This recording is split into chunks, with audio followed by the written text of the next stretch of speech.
How are you enjoying life in Beirut? Well, we've been having a very nice time in Beirut, in fact. Yeah. This story, in essence, is about an American diplomat who's stationed in Beirut. And his wife is killed in a terrorist attack. And he leaves that world behind. He suffers a profound tragedy, and it takes a little while for him to pull himself out of that. Mason Skiles, there's a check.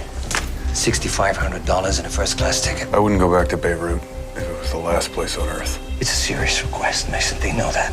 Tell them I don't have a passport. They put one in there with the ticket.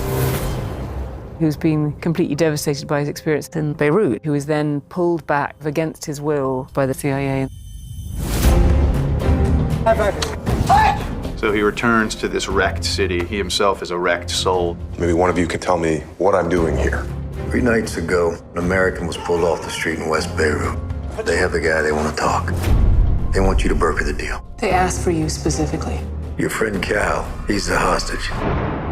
When there is a hostage situation, it's not just about one man, it's about the whole network of assets. Cal's the head of all Middle East operations. Do you understand what that means? He talks. You be waiting for bodies to pile up on the embassy sidewalk.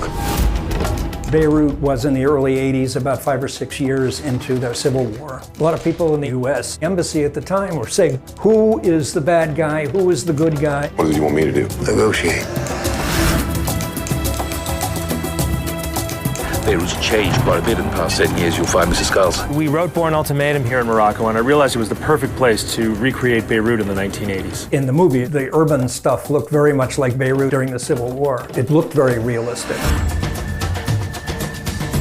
What do you want? I will trade Cal Riley for the return of my brother. It was the Paris of the Middle East, a melting pot of different nationalities. The winter of 1982, just prior to the Israeli invasion, is a particularly explosive time. Give us the green light. We could clear this place out.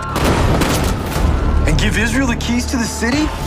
Really, the thing that I responded to most just about the script in general was that it's a kind of movie that doesn't really get made that much anymore. The smart adult film, a kind of international spy story. It's like a massive chess game with some very serious consequences. 2,000 years of revenge, vendetta, murder.